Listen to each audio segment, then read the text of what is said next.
It can feel overwhelming when you're thinking about daily expenses for a trip you haven't even gone on yet. I don't know what I'm gonna eat. I don't know if I'm gonna need a taxi that day or if I can take public transportation. I've never taken public transportation. How do I know how much food's gonna cost every day? Well, let's get into it. It's so much easier if you think about it in advance and break it down. I'm here to give you an outline so that you can prepare in advance and feel good so once you get on your trip, you have a sense of how much you're going to spend, and if you want to splurge a little bit, you can. If you need to cut back, you'll know what you're working with. All of this helps because you'll have an idea before you go. One of the first things that I like to do is research pricing for the location that I'm visiting.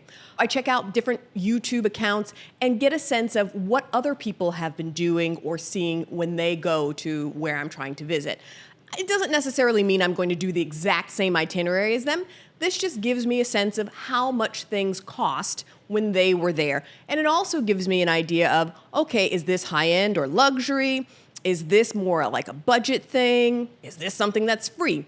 But by looking at other data, that's really all it is. You're looking at other data from other people, you have a better idea of what to expect when you go to this place. Maybe if you're going to a country where your currency weighs more, you can spend more money. Maybe if you're going to a more expensive country, you're gonna have to really think about what you spend.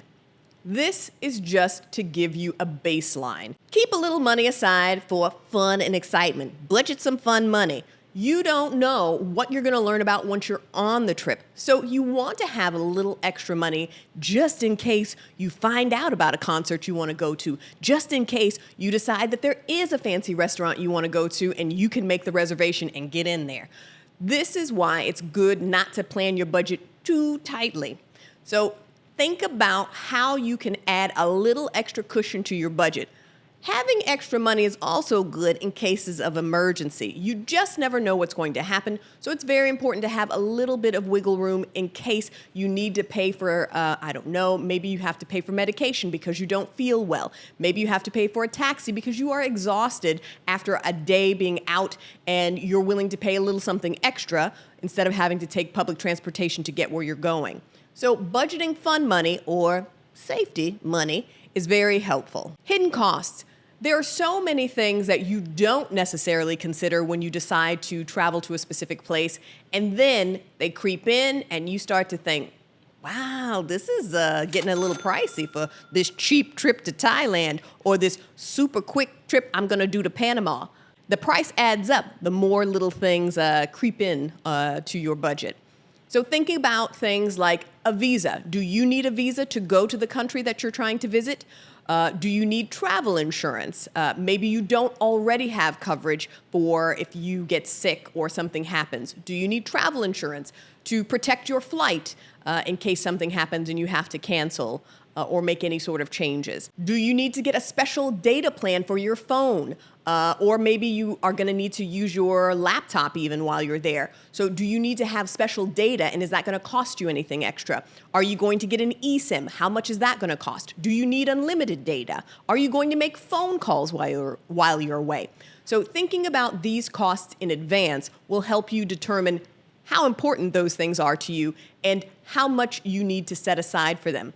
You may even be able to pay for them in advance. But by setting the money aside for those things and reserving those things early, you don't need to panic about it because they've all been factored in. It's the same as you factoring in how much it's going to cost for your flight, how much it's going to cost for your hotel, if you need to rent a car.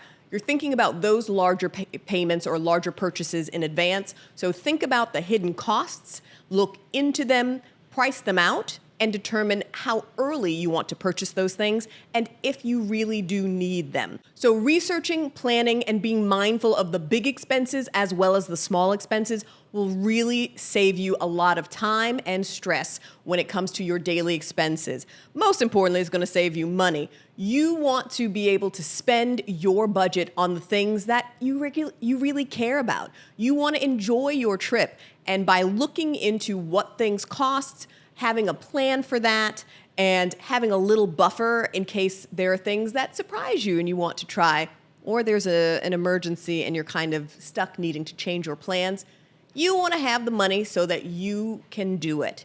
You can make changes as needed and still get home safely and be able to look back on a trip that you enjoyed. Budgeting for your trip is a big deal. There are so many different things to keep in mind. I have a budget series that you can check out, as well as videos on TSA, how to pack better, and things to keep in mind as you look forward to your next vacation.